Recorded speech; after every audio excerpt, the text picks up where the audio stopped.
you first, because obviously we saw you after the game on Burnley speaking to the under-13s. Have you been able to sort getting them here on Wednesday or for any of the games, given that you're offering your congratulations to winning your tournament at the weekend? Yeah, they're coming tomorrow. So I'm really pleased for them, and hopefully we can give them a show as well. Are they going on the pitch or anything like that? Well, I don't know if you can tell that already in the media. Maybe a surprise for them as well, but now you ruined it already. So hopefully that's not the case. Well, yeah, that would be nice. Can I first of all as well ask about Alexander Isak? What kind of an impression has he made on you guys in his first few sessions with you? Very good. Very eager. Very. Obviously, the quality has been showing already since I think the first session. I was still an international from what I've heard and see. So yeah, only positive. And off the pitch as well, you know, we have conversations. I spoke to him during the international break when everything was sorted, and you know, it's for him. It's about getting as fit as possible, as quickly as possible. Get to understand each one of us as quickly as possible how we train, how we press, how we, you know, set pieces. So it's been a good week for him, and let's see tomorrow. With the addition of another world-class striker like that, what difference does it make to the group? And also, are you able to assess at this stage just how well-equipped you guys are as a squad, given the change in personnel, to challenge on all four fronts, as you did last season, and even go further than last season?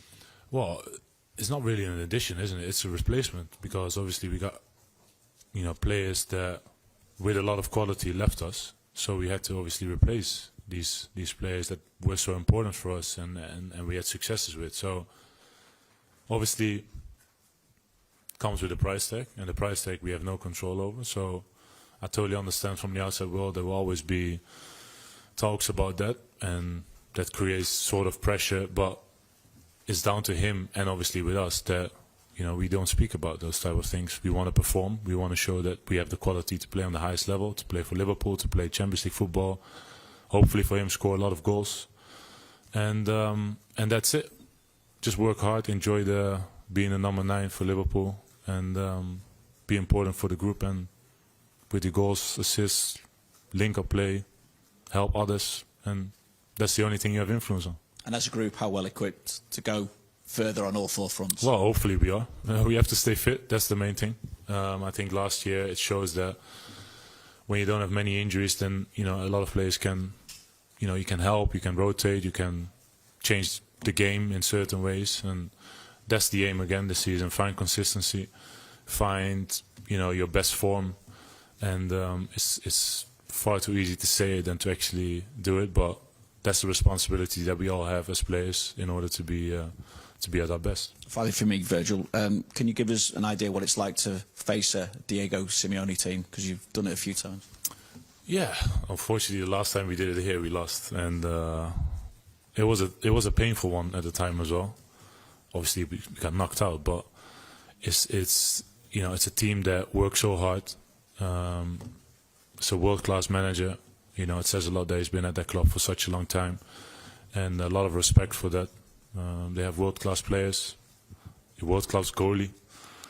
I can go on, and they are just a very difficult team to beat, and they will never give up. That's the mentality they have, and they maybe did not have the best start that they would love to in terms of in the league, but I know that this is their start of their campaign as well, and they would love to impress as quickly as possible as well. So we have to be ready, and we had a good session today, and now it's time to prepare in your own way at home and be ready for tomorrow. Thank you. Hi Virgil. Talking about Alexander Isak, you've played against him. What kind of player is he to play against? What sets him out from the rest, really? Well, obviously he's a clinical finisher. I think if you look at his finishing skills, you know, heading left, right, top corners, he's the complete striker at the moment. And same you can say from Hugo. You know, I think obviously they're maybe a little bit different, but not as much. They have both so much quality. They are very comfortable on the ball, so they can link up play. They have pace, and that's basically what's been asked nowadays, I think, from the modern day striker, and it's both are a handful, and that's obviously good that they're on my side now.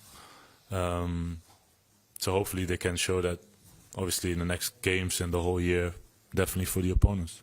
And as a captain, how excited have you been with all the players that have come in this summer, and how long does it take to gel when you have got game after game after game? Now you won't have as much training time now? Well, hopefully as quickly as possible, and I'm definitely delighted with all the players, the quality that we have brought in. But it takes time, it's absolutely normal. They're in a good place. I think to be here with us as a team, it's a great place to be. The club is in a great place, and it gives them, the opportunity to express themselves as quickly as possible, and that's a good thing. Obviously, when I joined the club as well, you want to feel welcomed as quickly as possible, so you can express yourself in the best way possible on the pitch, especially because that's what counts, of course, but off the pitch as well. And I think that's definitely been happening. Hi, Virgil. I'm Artur Kovács, RTL Hungary. So you play in defense between two Hungarian players, and I would like to ask you, what about your connections, and what do you think about Dominik Szoboszlai and Milos Kerkez? Well, yeah, a lot of energy, a lot of quality.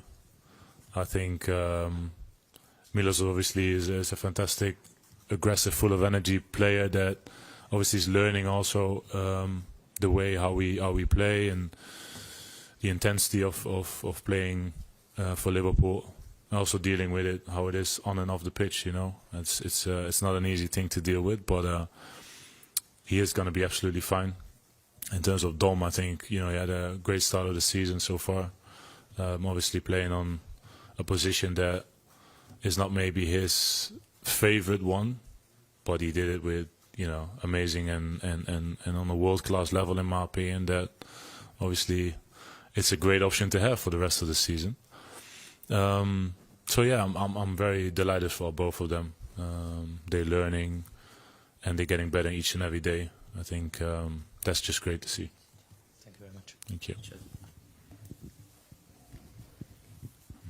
Hi, Virgil. Just you mentioned the Atletico Madrid game a few years ago, and then you were actually the defending champions in the Champions League. There's only a few of you left from that team. Do you sort of feel that you topped the league table last year, but then got knocked out in the last 16? How do you see your chances of going further this year, and with you signing your new contract, was part of that thinking you might be able to win another Champions League here?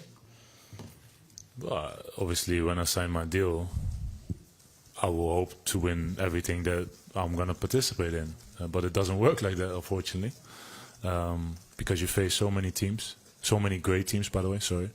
But yeah, going into the start of this campaign, I'm confident. I'm confident that we can show Europe that we are a fantastic team. But you have to work for it. It's all about the work that you put in, obviously on the pitch, but off the pitch as well, in order to be at your best. And tomorrow is a great start. We have high hopes, but tomorrow it can, show again how difficult it is to be up there. And we just have to take it game by game, like we always do it. Also in the league, we don't get ahead of ourselves. That's the main thing that sticks to me. Hello. Is possible to ask in Spanish or? Hola Virgil, ¿qué tal? Hi, Virgil. Tony Fabra del Desmarque. Yo te quiero preguntar. Wanted to ask you, what have you thought this morning when you saw the Atletico Madrid squad, obviously missing important players like Julian Alvarez? Do you feel more relaxed, given that you don't have to face Julian Alvarez mañana? Well, Alvarez is a fantastic player, first and foremost. So that will be obviously a miss. But I still think that Atlético Madrid is a very dangerous team with great players, with a fantastic manager. So we have to be at our best tomorrow. And it's not about me being relaxed. I'm always ready to, for anything. And for tomorrow as well. I'll be relaxed tonight when I'm doing my normal stuff in order to be ready for tomorrow. But tomorrow when I wake up and after pre-match, I'll be more than ready to rock and roll. Last question, please, Abba. Hi, Virg. Atletico Madrid are one of the few teams in Europe who play with two strikers. In fact, I don't think there's any team in the Premier League who play with two strikers anymore. What are the unique challenges of playing against two, and how much are you looking forward to it? Well, at times teams are playing with two strikers. Maybe not directly, but I've mentioned it many times. Obviously, it's the way we defend is always from the front.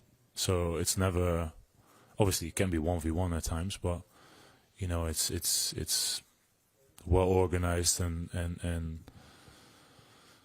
yeah. Listen, I think it's just you have to deal with it in the situation. You know, whether you know it's a long ball, you have to challenge headers or just ground duels or reading the game early enough. You know, it's just part of being a central defender. And no matter what you're going to face, you have to make sure you're at your best together with your partner and your number 6 and the back 4 basically. But that's just always a challenge. And it's nice that sometimes you face different type of strikers, different type of ways that teams are playing against you. But that's nice because of that you have to adapt at times as well. And it's a good thing. And I really enjoy it. Brilliant. Thank you, guys. Thanks, guys. So we can get a mic for the simultaneous translation. Vinny, do you want to go first? Arne, good afternoon. First of all, just wanted to check on Alexander Isak. What chance of him figuring and getting some game time, at least in this game against Atletico Madrid? There's definitely a chance because he's in the squad. So then there's a chance to play, but it's... I would normally always say 99.9% sure, but I can say it's 100% sure that he will not play 90 minutes. But he's part of the squad, so it's already a Champions League game to look forward to. But if people look forward to his playing time, that could mean that could happen tomorrow as well. Even a chance to start then? The only thing what is sure is that he would not play 90, and all the rest you will see tomorrow. Obviously, we look at Florian Wirtz and the switch that he's made coming to Liverpool, and I think there's probably an argument to say that we've not seen the best of him just yet. I think there were flashes in the second half, at least, against Burnley once again. What do you put that down to, though, the fact that we've not seen the best of Florian just yet, and what kind of adjustment is he having to make? I put that down to Bournemouth, I put that down to Newcastle, I put that down to Arsenal, I put that down to a team we faced this weekend that only conceded 14 goals last season. If it's correct, I don't know, but someone told me today it's the first time in 18 months that Burnley lost a home game. So if I'm wrong, that's because of that person. But it tells you how hard it is to play these games. And which is normal, because there's so much focus on our new signings, because especially the pundits that favor not us but some other clubs in the country that cannot stop talking about 450 million. I repeat 450 million, I repeat 450 million, but they always forget the 300 million that we've sold for. And these players that we've brought in are indeed a lot of money, but they are playing now together with players that are worth same amounts of money. So yes, if we want to strengthen the squad, we need almost to spend that much money, because then they are, if we sell Dominic Szoboszlai tomorrow, he would be worth 100 million as well. So there's so much focus on Florian, but the ones that have stayed behind, still in the team, haven't scored 4 goals or 12 assists as well.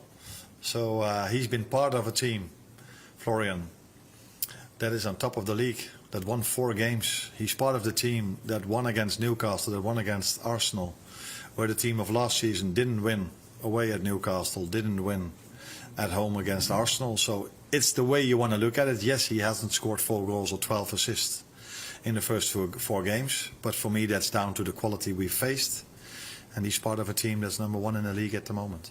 And you have said the best is still to come from the group as a whole. So how well equipped do you feel you are to compete on all 4 fronts once again, even go further than what you were able to do last season? Yeah, I think we are far above my expectations during the summer. So we all know what happened this summer. We all knew when the program or the schedule came out that we had to face Newcastle away, Arsenal at home and Bournemouth at home. And it turned out to be Burnley a difficult one as well, but that is maybe not what I expected it, but not in the fashion as it happened on Sunday. So for us to be on 12 points now is so much more than I expected, especially after we've had so many changes in the group as well, in our squad, sorry. And yeah, I think we can do better, but we're not every time going to face Newcastle away and Arsenal at home. How does this test compare to what you faced already? Atletico? Sorry? How does this test against Atletico then compare to what you faced already in the Premier League? When I was at Feyenoord in the Eredivisie, you knew when you went from a Sunday to a Wednesday, you had to make 2 steps up, unless you played Ajax or PSV in the weekend. But if you play Premier League, it is either the same quality you face or a little step up. So yes, it's again a very difficult one because Atlético Madrid has done so well in La Liga over so many years with Diego Simeone. They were even able to win the league twice when you face Real Madrid and Barcelona, and they've been twice in the final of the Champions League. So this again is a team that is a difficult one to play against because of the mentality, because of their team performance, because of their individual quality. The last time I faced them, I still wake up sometimes, and that's not true, but at night thinking about Griezmann, how good he was in that game. I think we lost 3-1. I'm not exactly sure, but he was outstanding that game. So the good thing now is that in my team I have players that can do similar things than Griezmann can do. And although I loved my players at Feyenoord a lot as well, but at that moment of time, in their moment of their career, they were not able to compete with Griezmann on that night. Thanks, Arne. Alice. Hi, Arne. You talk about the new players coming in, but you have won those 4 games in the Premier League. What does that say about the squad? And also, you know, the mentality, that strong mentality has stayed there, hasn't it? Because you've won those games late on. Yeah. Yeah, everybody's very focused on us winning the game late on. But that, again, has a lot to do with the teams we faced as well. So, of course, it has a bit to do with how fit we are, that we can always keep on going and make the difference in the last part of the game. But if you face maybe teams that are not as strong as that, you are able to win the game a bit earlier. So it probably also tells you how difficult our schedule has been in the first few games for us to be, that we need to win it in the end. Then people will tell me, yeah, what are you talking about? You've played Burnley as well. But again, this team only conceded 14 goals last season in the whole season. So yeah, very happy with where we are, especially because I don't know if everyone knows what I mean with that, but I think everyone does. What a summer we've been through. And I'm not talking about selling players or bringing players in. I think we all know what I'm talking about. And then to be here with 12 points after such a difficult start in terms of the teams we faced is more than expected. But still, we know as well, and we want to do better. But I also wanted to do better than last season. So if we would have kept that team together, we needed to do better as well. And that's why we are every day on the training pitch to try, and in meetings to try and make the team better. You talk about the new players, but one of the older players, Andy Robertson, came off the bench on Sunday, played brilliantly well against Burnley. How much can he help, like a Milos Kerkez, for example? Brilliantly well. I think he played well. That we agree. If he would have played brilliantly well, he would have hit his left foot outside shot into the top corner. No, he had a very good impact. Milos started the game not brilliantly well, but he started the game well. But we had to take him off, and then it's such a nice thing that you have Andy Robertson to replace him, and he just came in the team as if he'd never been doing anything else and started to play with his teammates. But it was a difficult game for us, so I don't think anyone played brilliantly well. But he definitely played well, and so it's good to have him in the squad. That's for sure. Carl. Hi, Anne. I just wondered what you learned from last season's Champions League, particularly in terms of the format. You finished top of the group and then didn't get a particularly favourable draw, and whether that will influence how you approach this Champions League. I got that question just a second ago as well. I think it's not a smart thing to do is judge something on one event, because if I judge it on one event, I would say it's of no interest if you end up number 1 or number 7 or number 8, because we had a very difficult draw, and the number 11 Real Madrid had to play the number 22, which was Man City. So what I like about this draw is tonight I go home. I go a little bit earlier home after this press conference, but tonight I'm in front of the television and I'm looking at which game is going to come up, because it's always going to be a nice game, because there can be a pot 1 team that plays a pot 1 team. In the past it was always pot 1 to pot 2, pot 3, pot 4. So that is the nice part of it. What I don't like about this format is that if you have NBA everywhere where you have a league table and then you play playoffs, you have a league table after everyone playing the same teams. So if you then end up number 1, then probably the number 8 is weaker than the number 5. But now there are teams that come from pot 4 that have an easier draw than teams that are on pot 1. So this whole league table doesn't give the real opinion about who's good and who isn't. So then it can happen like last season that the number 11 Real Madrid can play the number 22 Man City. And it's not like Man City did something so bad. No, they had to face a difficult draw. And it's the same like Paris Saint-Germain. If you look at the draw of Paris Saint-Germain this season, it's the same as last season.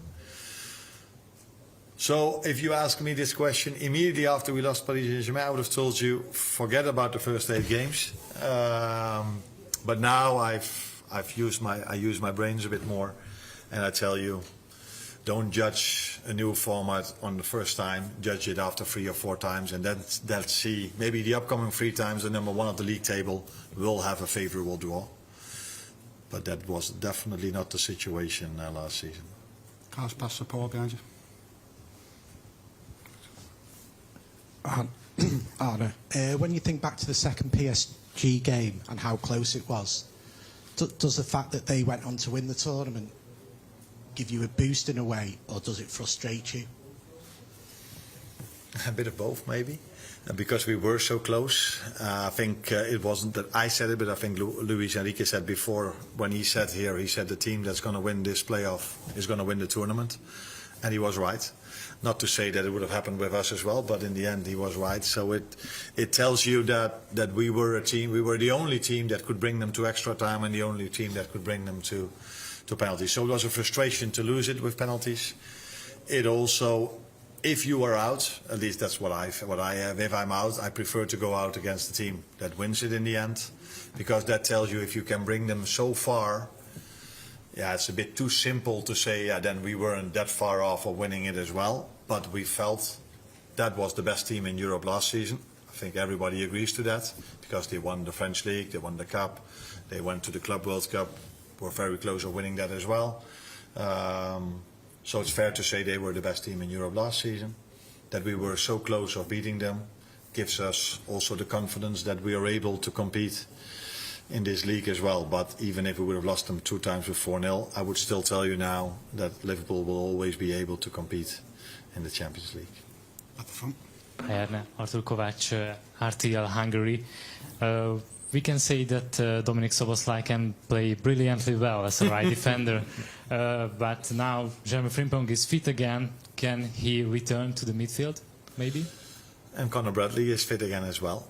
But we also have 4 very good midfielders fit as well. Endo, McAllister, Dominic, Florian.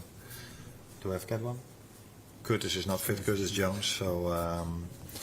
So yeah, in every position we have a lot of competition. He can play in both positions. And let's see if he plays tomorrow, where he's going to play.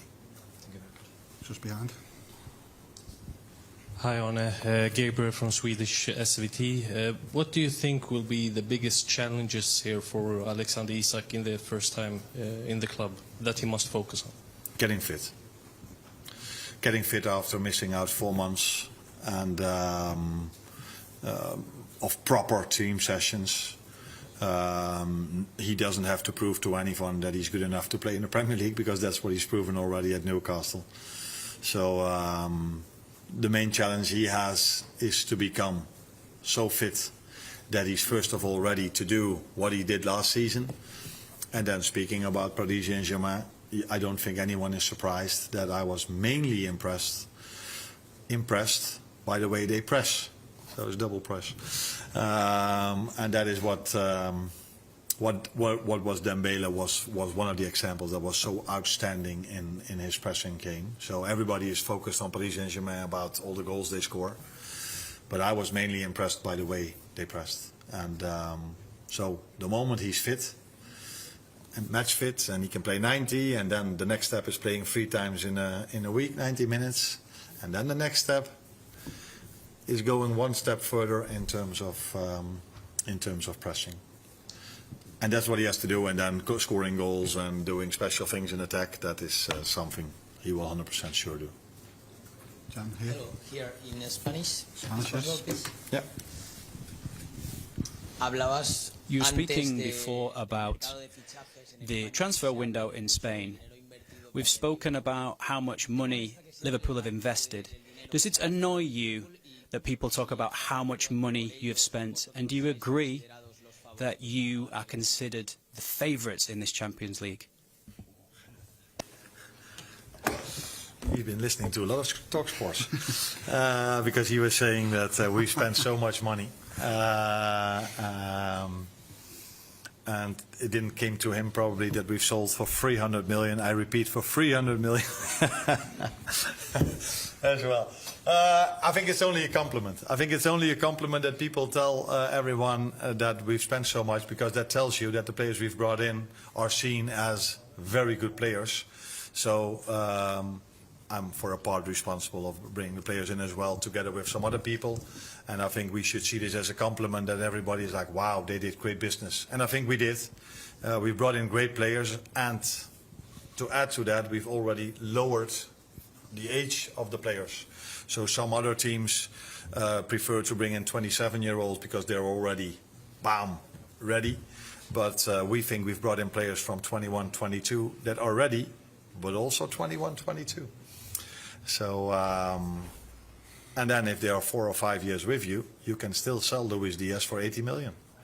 But if he would have been 28, I think it's harder to sell him for 80 million if he's 32. So that's our model, and I think that model should get a lot of praise, because I've said it here in England once or twice, and I can say it one more time to you as well. I think all the money we've spent, we generated ourselves by selling and winning the league after we didn't buy anyone at all. I don't know if you know, but if you win the league, that's quite good financially as well. So those two situations led to the fact that we could spend 450 million. It wasn't as if we looked in the ground and saw, oh, there's money coming up, let's spend 450.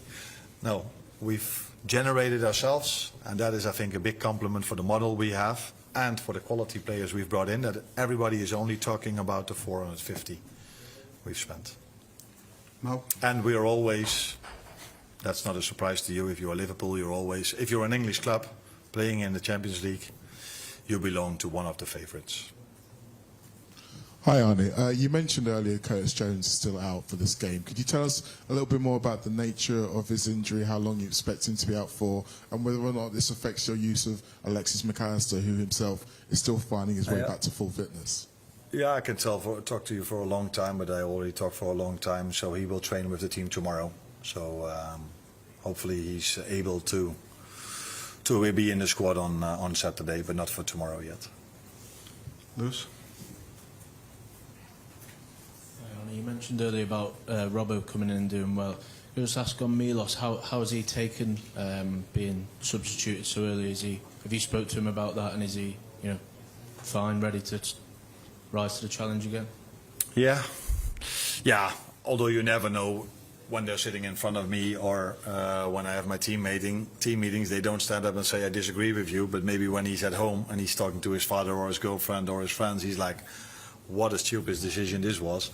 But when I'm around, he comes across as if he understood it. And I've shown yesterday that, because that wasn't maybe clear for every player, you could see after he made the foul, which you could argue if it was a foul or not, but the referee blew his whistle, I've highlighted that 6 of their players went over to the referee, and the referee made twice a signal like this. No, this is not a yellow card for me. This is not a yellow card for me. And for me, it was like, You could even argue if this was a foul or not, and it's already necessary to tell everyone in the stadium that it was definitely not a yellow. What will happen if he makes a normal foul, which is normally not reason for a yellow? So for me, that combination, if their players wouldn't have gone to the referee, if he wouldn't have made this thing, I would have at least kept him on till half-time. But I felt also the atmosphere in the stadium, smart from their fans, by the way. They were on every decision, they were on top of the referee. I felt if he only touches him once, he's under a lot of pressure not to give him as yellow. And that's what I tried to explain. And again, he said he understood, but yeah, I don't know what he says to his fans about it. But to me, he says he understood.